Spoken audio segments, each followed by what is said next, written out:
anything like it on the market. Not at this price.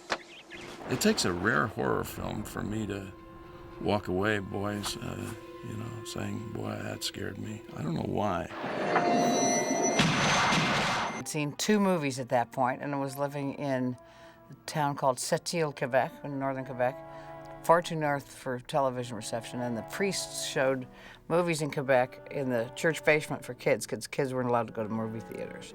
And I think I'd seen Old Yeller and decided I was going to be an actress, so I just was very single-minded about it, and as I grew up, pursued various avenues and worked with the CBC in Canada and the National Film Board, and then at 18, borrowed $400 and came down to LA and stayed in a really tacky motel on Santa Monica Boulevard, and somehow got the ingenue lead in a Norma Jewison movie. So I was too young to know I was lucky. I was so young that I thought, well, of course, I deserve this, and I should have this. Yeah. When I was 18, I was walking down the street, and I just got out of high school, and somebody said to me, hey, would you be interested in doing a commercial? And I said, like what? And they said, well, we need you to drive a Dodge truck in this thing. And I said, well, I don't have to talk, do I? And they said, well, as a matter of fact, you don't. We just want you to cowboy hat, drive the Dodge truck. And I said, how much? And they said, $400. So they were on. They called me back to do another Dodge commercial. And then they called me back to do a Gallo wine commercial, all of which, in the Gallo wine commercial, they said, well, we want you to be talking and have a good time and eating a lot of stuff, but we're not recording any of it because there'll be music and discussion over it. So don't worry about the talking. I said, okay, I'll do it. At that point, there was an agent there that came up to me and said, hey, you've done 3 of these gigs. If you sign with us, we could get you a bunch more. By now, on the Taft-Hartley law, I automatically was forced to go into the Screen Actors Guild. So I'd made $1,200, and it cost $600 to get in the Screen Actors Guild. So now I had this card, for my wallet. Kind of cool.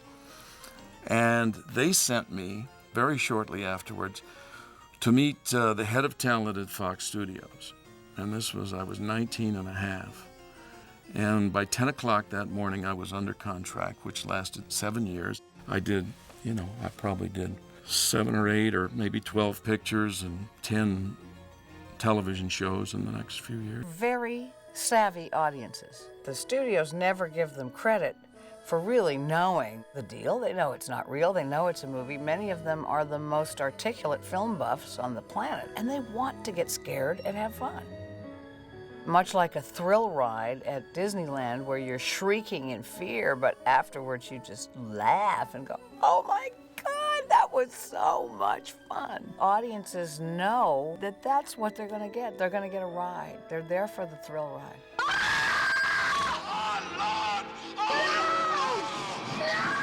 I don't know, the Amityville Horror, the book just was so well crafted that it got me, and the picture was not far behind it, obviously. There are no pretensions as to Amityville Horror being a deep psychological drama, I don't think. But as we know from our experience, books always seem to get us a little more than a movie does,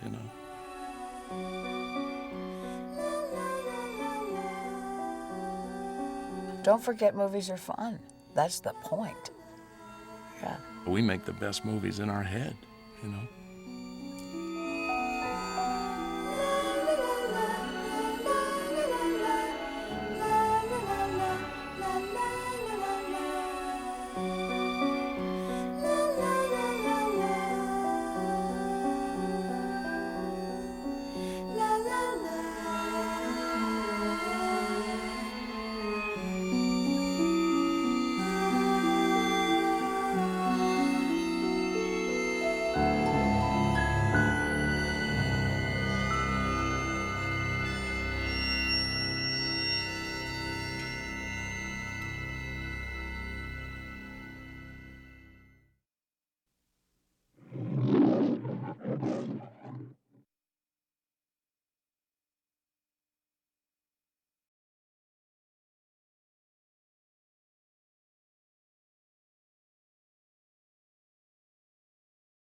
3:15 a.m., the house in Amityville, the first night. George and Kathy thought they were alone in their bedroom. Once you live through just one night in the house of the Amityville Horror, you'll discover why the best-selling book that made millions believe in the unbelievable is now the motion picture that will make you believe in the Amityville Horror. From American International, rated R, under 17, not admitted without parent. 3:15 a.m., the house in Amityville, the fifth night. George Lutz relives the horror in his nightmare. I'm coming apart! Once you live through just one night in the house of the Amityville Horror, you'll discover why the best-selling book that made millions believe in the unbelievable is now the motion picture that will make you believe in the Amityville Horror. From American International, rated R, under 17, not admitted without parent.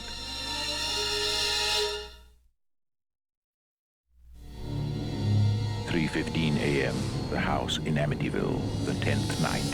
George Lutz followed the voices into the basement. And the unnatural evil held him and refused to let him go. Get out! Once you live through just one night in the house of the Amityville Horror, you'll discover why the best-selling book that made millions believe in the unbelievable is now the motion picture that will make you believe in the Amityville Horror. From American International, rated R, under 17, not admitted without parent. 3:15 a.m., the house in Amityville, the 15th night. Kathy Lutz awakes to find her husband standing over her with an axe. Once you live through just one night in the house of the Amityville Horror, you will discover why the best-selling book that made millions believe in the unbelievable is now the motion picture that will make you believe in the Amityville Horror. From American International, rated R, under 17, not admitted without parent. 3:15 a.m., the house in Amityville, the last night. George and Kathy Lutz and their 3 children tried to escape. Once you live through just one night in the house of the Amityville Horror, you'll discover why the best-selling book that made millions believe in the unbelievable is now the motion picture that warns you from the very beginning. Get out! From American International, rated R, under 17, not admitted without parent.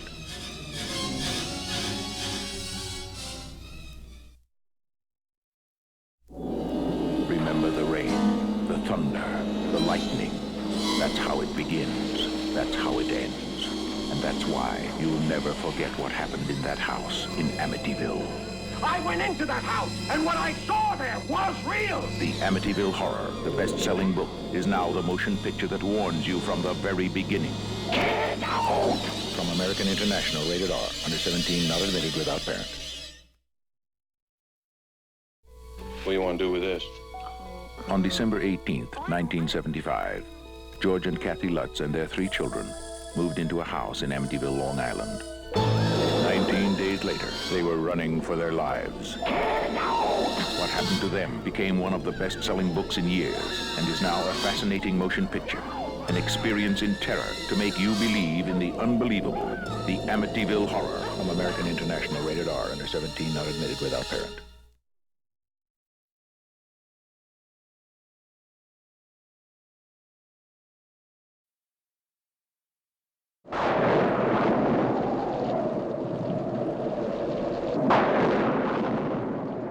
I actually set out to be a director when I was 15. I had my own dark room when I was 10, and which my mom didn't really like what I did to the bathroom.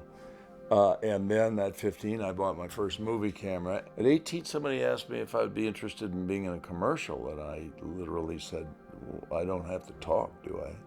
Because I had trouble giving book reports and such. They said, matter of fact, no, we just need a cowboy hat on you, a button shirt, and drive this Dodge truck.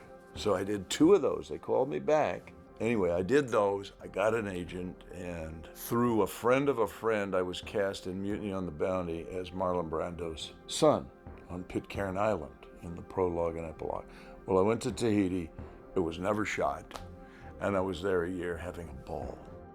It was a wonderful experience in that Brando was one of these perfectionist, off-the-cuff guys who just could do anything. And yet I would watch him privately when nobody was looking, practice and practice and practice. And then he'd come out and go, "Oh, that's pretty good. How do you guys do that?" And he watches them for a second. "Let me try." And then you get up and do it better than them. I came back, I started parking cars on La Cienega Boulevard for $42 net a week. When one morning that agent called me and said, "You know, you'd be good to go over and meet those guys at Fox. They're hiring young actors for a stable of costless actors." So I went to work for them. I was there 7 years. I netted $93 a week, which was more money than I ever heard of. I left there in '67, went over to Universal on another kind of a contract, which I wasn't too keen about. And 3 weeks later, I did the test for Welby. And then Welby was the #1 show by the 6th episode. And I won the Emmy for the pilot. So suddenly, overnight, you know, which is what happens, you're complete unknown garbage until all of a sudden, you know, you got, that turned into, in the middle of Welby, this is about power.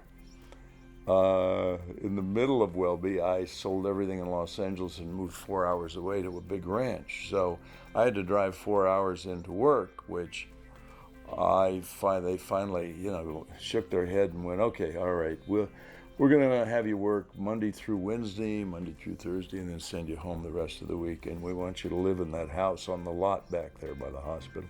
So I had a 1-bedroom house with a kitchen on the lot. That stuff doesn't happen anymore. Those were good days. The car was a now is a cultish hit. I did Capricorn 1, and then right after that I did Night of the Juggler in New York. And while I was shooting Night of the Juggler, my agent said, "You know, you should read this book." And I said, "Well, I don't have time to read a book. I'm working every day." I said, "You know, send me the script." And they said, "Well, there's no script yet, so you have to read a book. But I advise you to read this book." So I'm in my apartment at night in New York, a rented loft, and I'm reading this book, the Amityville Horror, and I'm going, yeah, I don't believe in this crap, you know. And it was so hot in New York, and I had no air conditioning. I had rented this apartment in March, you know. They said, "Well, there's no air conditioning." I said, "Well, gee, it feels fine to me." Well, July came. It wasn't so fine, so I would open the front door and drop my clothes and literally walk around near naked. And I'd hang my pants on the door in the bedroom. So I'm reading this book, and I'm to a place where, you know, this is pretty hairy stuff, and my pants dropped off the door for some reason right then. And I was up out of that bed and almost hit the ceiling. I mean, this is faster than I think I've ever moved. I went, "Oh, I don't have to finish this book. I'm going to do this." I'll tell you, when I talked to the kids, the kids were so good with their story. And these were young kids, like I remember 10 or 12. They were so on it with their story. They wouldn't go, "Well, as I remember." No, they had the story down. They just told you directly. Now, I'm sure they probably told it over and over again by then, but it felt like they were very well schooled on what to say. And then, I don't know when it was, whether it was a couple of years later or already they had moved from Amity to San Diego and claimed that they walked out in the garage one day and it was filled with rattlesnakes. And I thought, "Oh, okay, I've had it with that story now," you know. So they're not mom and dad, but they are role models in your life at a time, again, when I'm a kid and I need role models of parents. And then Rod Steiger, and he was amazing. And we made aware that this guy was an important actor. All right, well, what does an important actor look like? I am a trained psychotherapist. I went into that house. Oh, and, you know, the gravity and the way he bore himself on set and the way he would. Because remember, there's something interesting as an actor. There's this magic moment between action and cut where necessarily the juices flow. And as a little kid, you just expect that it is nothing because there's very little self-reflection. But I was intuitive enough as a little kid to not necessarily reflect on myself, but to reflect on others and to reflect on where were their intonations coming from? What was propelling them to do the things they did that was different once they said cut? And then it was a bunch of other people being involved in making this. Because all of a sudden, when you say action, that all just disappears. And it's the people that you're in the scene with, the people that are in front of the camera that are the living ones, and everyone else is silent and statuary. Well, hello, Matthew. To reflect on what it's like to be all of a sudden the focal point of everyone's concentration as an actor when they say action and you're in the middle of the scene, you have to understand, for me as a little kid, when I'm not on set, my most used phrase was, "Watch me!" And I would be taking my big wheel down the slide, or jumping out of a tree. I was just a stunt kid. That's what I just wanted to play in extreme ways. And my mom was my main audience when she'd take me to the park and I'd be flying through the air. To that end, I remember, again, there's all these vivid memories I have from that time that I don't have a lot of vivid memories from the rest of my life in that time. I remember putting my foot down because it was not going to be any other way, that they were going to let me do my own stunt when I went down the steps into the basement and something trips me and I've got to fall and smash this light bulb and I go tumbling down. Of course, I'm doing the stunt. And I remember them, "Oh, really? Are you going to do that stunt?" "Yes, I am." "Okay, you're going to do that stunt." And they gave me some padding, and I thought, what do I need padding for? I'm just falling down steps. I can do this any day of the week. I've got I'm nailed. I do this stuff. And it was awesome. And I remember them, being amazed that I could pull it off so well. And that was the adulation that I actually really dug. As a little kid, I'm carrying the hurts of my own life because my parents had split up. So I was able to idealize them a bit as parents, but also they were just my confrères in this business that we're doing, where it's kind of nice because there's not some big hierarchy. We're all the actors in this thing. We are all necessary to our places to get this thing made. I do remember watching Brolin because he had this great intensity, and his character had to go through this transformation. But remember, you don't make a movie in order. You don't start one happy and then finish crazy. Today's scene, you're crazy, and you got to do craziness. And so I really always enjoyed watching his intensity. And then with regard to intensity, man, watching Margot Kidder do her fear. I remember she would get this incredible vein that would pop on her forehead when she was doing her fear and screaming. And I would just marvel, like, Jesus, woman, you are feeling this. This is some powerful stuff. And then, of course, there's the great story. The story that always brings me happiness. I can always make my wife and children laugh with this story. But our classroom on the stage, we had this giant lawn that ran the length of this whole soundstage at MGM. That was the lawn outside the house. And then our classroom was just this little bunker beside that. So we'd get some break time and we'd go and play football and play catch. And one afternoon, Margot Kidder's coming by and she's playing catch with us. And it was so wonderful because this is a woman who we get to have kind of as our mom, and she's also our compatriot, and she's beautiful, and she's playing with us in our world, our little school world. And then she runs for a long bomb, she catches it, throws it back, and then she runs into her dressing room. And we're all waiting for her to come out. And we're waiting for her, and we're waiting for her. So I figured I gotta go get her back in this game. This was too fun. So I go right up to her door and swing it open, and I'm just staring at Margot Kidder, stark naked, with this fantastic big black bush just staring right back at me. And she's got this coy smile on her face. And I'm trying to figure out what to do. And all I can reference in my little mind is the tin drum that my mom had taken me to see, where he just runs right into this woman's snatch.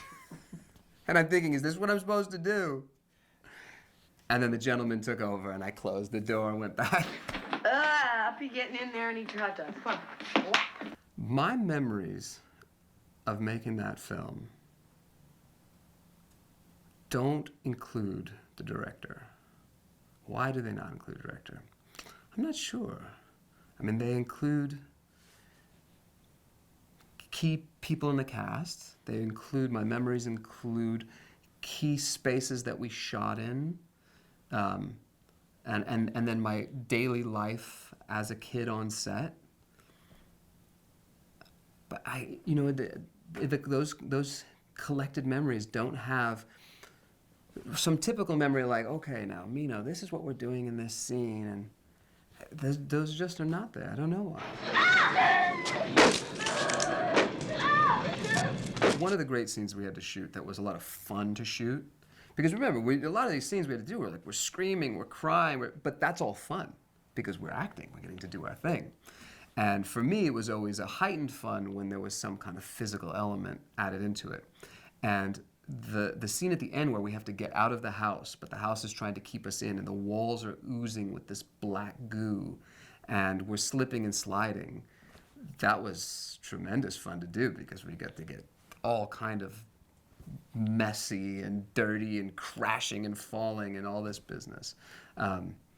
So the scenes with some kind of extremeness were really great at the screening. I mean, it was a full-on viewing at the Chinese theater with everyone freaking out, a full house of people freaking out at the movies. I mean, remember, this is at a time where when you wanted to see a movie, you had to go to the movies to see the movie. So people took the experience of going to the movies more seriously. Did I believe in ghosts, and did I bring that belief with me? Well, we have to understand, I was born on the road, living in India, living in Nepal. I was exposed to a super world where the natural world was fraught with smells and scents that you could see in the air as the incense wavered by. I was always taught that there's more to know than you can see. We lived in houses in LA that, my toys would disappear and then reappear in different places. There were poltergeists. It was a real part of my young existence. Did I experience any kind of haunting stuff on the set of Amityville Horror? No.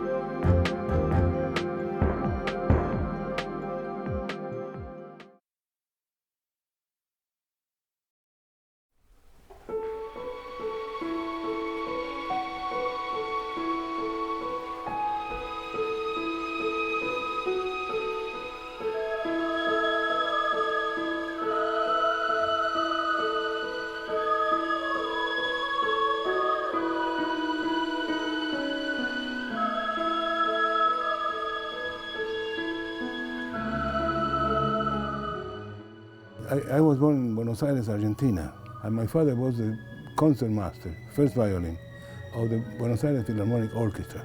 And the orchestra had season of symphony, opera season, ballet season. So my father took me to rehearsals and see all these things. And obviously, I've seen great conductors like Arturo Toscanini coming to Buenos Aires, and so I saw him conducting, and it was fantastic. Great soloists, like Rubinstein, Gieseking playing piano concertos, or Heifetz piano playing violin concertos. So it was in a good atmosphere. One of the operas that attracted me more than any was Lucia Lammermoor by Donizetti. There is a scene in which she becomes mad with a knife, and that completely overwhelmed me. And this is maybe my attraction to horror and terror. It was because at that moment I thought I was for real. I thought she was becoming crazy for real and dangerous. So I was a child, And I took it seriously. But that was a big influence. Maybe without that, I don't know if I would have been able to write the Amityville horror. First viewing of the picture was in Westwood, the premiere. And it was in a cinema, I don't know if it exists anymore. It was called the Pigwood. And we had the screening, and it was fantastic. It was a great success. The audience were silent in the scary moments. They were very, but that silence was translated into a big applause at the end. So we were all satisfied.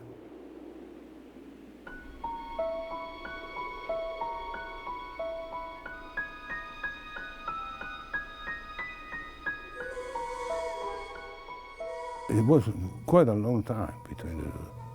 And I didn't even expect to be called. I didn't even know they were making. You know, I don't read Variety or the Hollywood Reporter. I was called for things, you know. So I was busy all the time. And all of a sudden they called me to do this.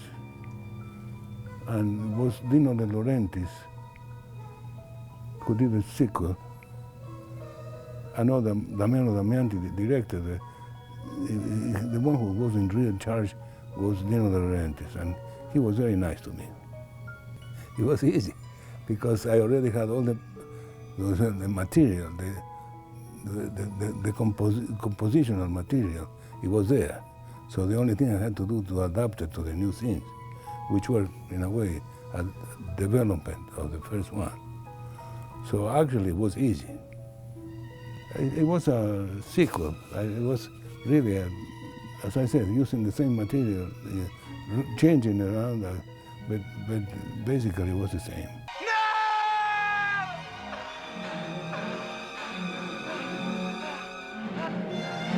De Laurentiis took possession. He was a possession. I remember that De Laurentiis told me that Lalo lei molto simpatico, which means you are very simpatico. You are very nice.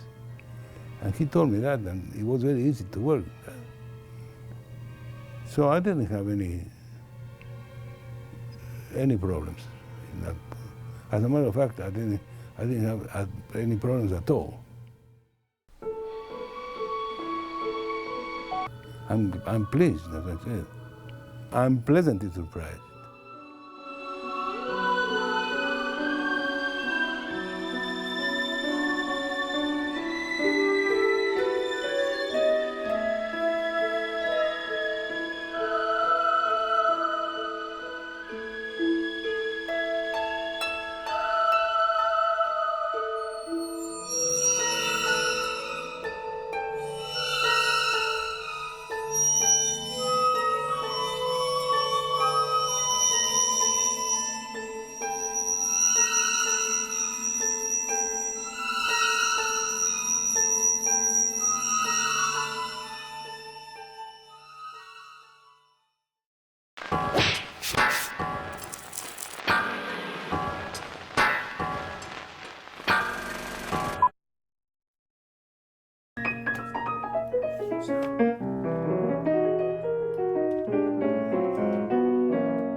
My father was the concertmaster of the Buenos Aires Philharmonic, and he is the one who started me, of course, in music, because he was taking me when I was a little 2 or 3 years old. He was taking me to rehearsals of the orchestra. I saw great conductors like Arturo Toscanini, who was very famous, very great musicians, soloists, singers, Caruso. You know, it was fantastic. My father, when he saw that I started to like jazz, I was 16 years old, and I discovered jazz through radio. The radios in Buenos Aires. They started to play American jazz, modern jazz, and I embraced that, like Dizzy Gillespie, Charlie Parker, all they call it bebop. I love that. I understood it. So my father got a little bit worried about because he knew how difficult it is to make a career in music. He became the first violin of the orchestra in Buenos Aires. It was difficult for him. So he knew, said, no, you better stop with music and I want you to be either a doctor or an attorney. I want you to have a diploma in the war. So I started to law to become an attorney. And at that moment I was studying music too. My father didn't approve it. I was paying myself, and I put together a big band, jazz. And Dizzy Gillespie came with his band, big band, also sponsored by the State Department. It was a tour. He was the American jazz. He played all over South America.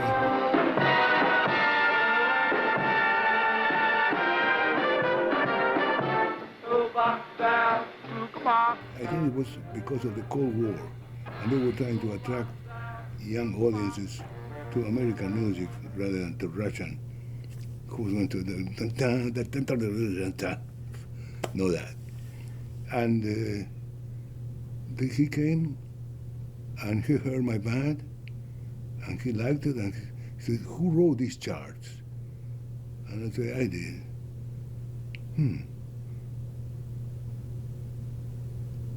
And he heard me playing the piano there with the band, because I conducted from the piano. And he says, "Would you like to come to the United States?" I couldn't believe it, because that was amazing, that Dizzy Gillespie, my idol, is telling, my big idol, is telling me to come to the United States with him. But I had to believe it, because here I am. As I was with him on his band, on a tour to Europe,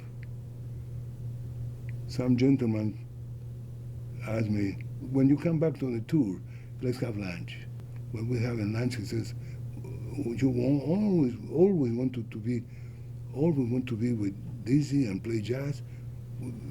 But I'm very happy, fantastic. But tell me, what else would you? Well, if I had to do something else, I would like to do music for movies and television. Oh, that's easy.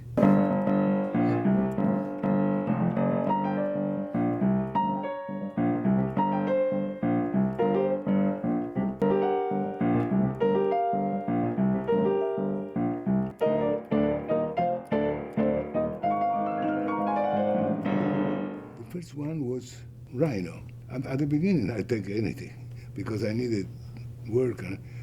But when I started to become a little more in demand, every producer, the director called me individually. I worked with Don Siegel. I did many of the Dirty Harry movies. Bullet, Enter the Dragon also.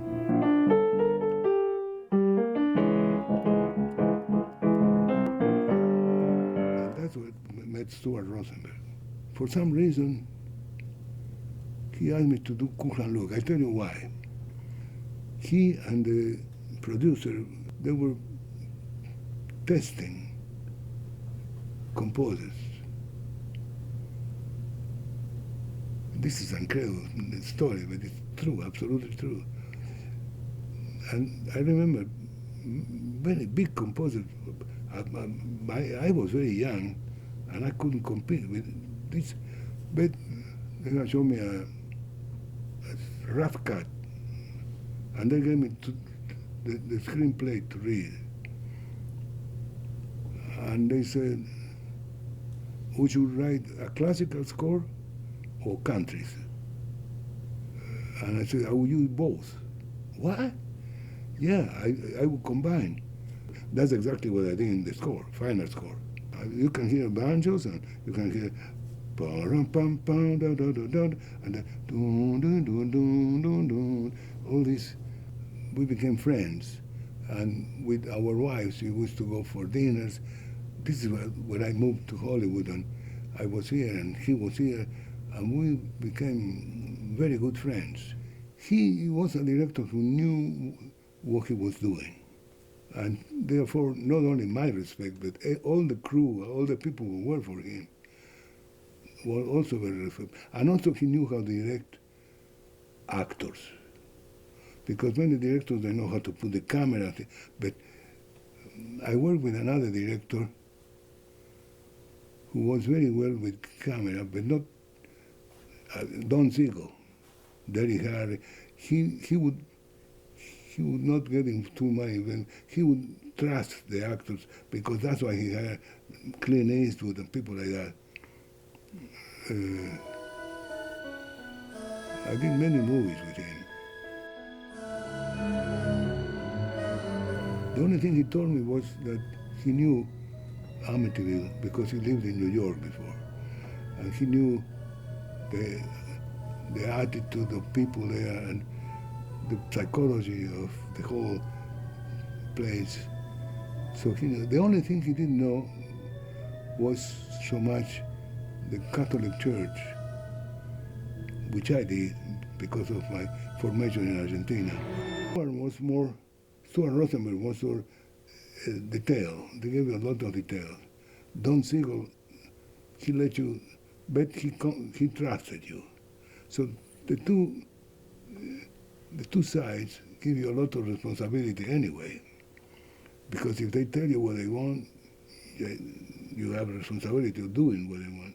And if they don't tell you what they want, you have a responsibility to imagine what they want. And that, not only imagine what they want, but do what is necessary for the film.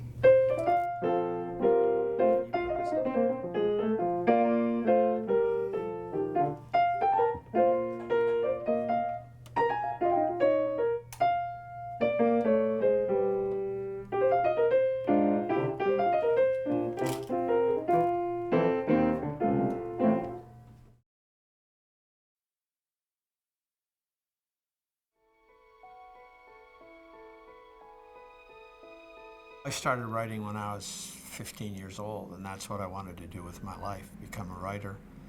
And that was my goal when I went to university, to take English and history, because I thought, great, I'll teach and then I'll write in the summertime. And I had dinner with an uncle who was a doctor, and he said, what do you want to do with your life? I said, I want to be a writer. And he said, well, why do you want to learn about life from books? Go into medicine, become a participant instead of an observer. And I thought, what a great idea. So I went into medicine with the idea that it would give me a really good basis as a writer. And I sold my first teleplay to the CBC in Canada when I was still in medical school. Then I got a phone call from the William Morris Agency out of New York asking me if I would be interested in signing with them, and I said, I don't need an agent in Canada. And they said, well, we won't take any of your money in Canada, but we can get you work here. So I said, okay. Mostly I was doing episodic television at the time. I didn't do any features before Amityville. The same year that I did Amityville, I did a comedy, Fast Break, starring Gabe Kaplan. So that year I had two totally different movies released. I was researching a television movie in New York, and the producers who were out of New York asked me to come in, and I had to go up to St. Barnabas Hospital up in the Bronx. But they had a man working for them called by the name of Jay Anson, and Jay and I became friends. And Jay wrote the Amityville Horror. I thought it was very well done, and it was very scary. And it's supposedly a true story. And I said to Jay, do you believe that this is a true story? He said, I'm a writer. I don't have to believe it. They believe it. And that's the only way you can approach it. He called me because he was going to make a deal with CBS. And he'd never he'd never written a TV movie before. He had no idea what kind of money he should ask for, etc. So I talked him through that. In the meantime, Sam Arkoff at AIP was interested in making it as a feature. And so he went to CBS and said, hey, look, we'll pay for the movie and we'll give you the rights to televise it. And so they made that deal, and now it was going to be a feature. And of course, they didn't trust that Jay would do it because he'd never done it before. So they hired quite a good feature film writer to do it, and they were not happy with the screenplay. And so Jay said, look, why don't you talk to my friend Sandy Stern? So they sent me the script, and I read it, and I could see what the problem was, and I went in and met with them, and I told them what the problem was. I said, it's not scary. I mean, the book is a horror movie. People are frightened by this book, but you're not frightened by the screenplay. It's not there. The thing about this story is it's basically things that go bump in the night. Nothing really bad happens, right? All of this is suspense. And in order to make it work on the screen, you have to make sure that when the audience is sitting there, they're not going to be 15, 20, 25 minutes into the movie screaming, get out of the house, because they can't believe that anybody's so stupid as to live in a house like that, right? So I said, in order to do that, the incidents have to happen to individual members when they're by themselves, and they don't share anything. By the time it gets to the point where they start sharing it and realize they're in big trouble in the house, they've got another problem. And the problem is all their money's in the house, right? They have nowhere to go. And because of the money factor, they try to stick it out. And eventually, of course, they can no longer do that and have to get out. That was the approach. And actually in 1979, it was right after the movie came out. And when I moved into that house, the owner who took back the mortgage said to me, there's something very special about this house, and I'm not going to tell you what it is. I want you to live in it for a while, okay? And after you've lived in it for a while, you know, I'll talk to you about it. Fine. Well, time went by, nothing happened in the house. And then one night, I woke up in the middle of the night, and my wife was standing at the foot of the bed. It was dark in the room, but I could see she was standing at the foot of the bed looking at me. And I'm thinking, like, she was motionless. She's just standing there. I'm thinking, what? Why is she standing there? What's going on? And then I heard this stirring next to me, and I turned, and my wife was lying in bed next to me. And I turned back, and the apparition was gone. And then another night, I woke up, I felt this pressure on my chest, and I woke up and I opened my eyes, and there's this face right there, a woman's face. So my wife and I decided that must be what the woman's talking about. You know, there's a ghost in the house, but obviously if she was talking about it, other people had spoken to her about it at some point. I never did get a chance to speak to her about it. We just assumed, okay, there's a ghost in the house. She's not, you know, she's quite comfortable with us being there. Nothing bad's happening in the house. But the interesting thing is that we sold the house. And the day that we sold the house, in the middle of the night, there was a tremendous crash that woke us both up. We got out of bed. We ran down the hall to the bathroom where the noise came from, and we turned on the light. And in the bathtub was full of coins. Now, there was no shelf above it. There was nothing that could have fallen. There was no vase or anything that had crashed. It was just full of coins. And the coins were like pre-1950 coins. We had no idea where they came from, We thought, well, you know, maybe she's not happy that we sold the house. But we never had that happen in any house we've ever been in, before or since.